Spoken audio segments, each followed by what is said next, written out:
Hazám, hazám, édes hazám, bárcsak határidat látnám, látom füstjét lecsakali, az ég alatt sötételik. Édesanyám gyógyzsertjára, hozzád megyek vacsorára, forraj nekem édes tejet, apríts bele lágy kenyeret.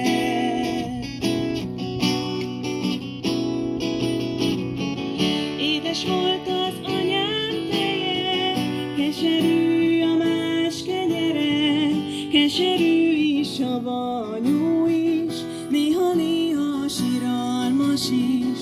Fölmegyek én egy nagy hegyre, annak is a tetejébe, onnan nézek hazám felé, édesanyám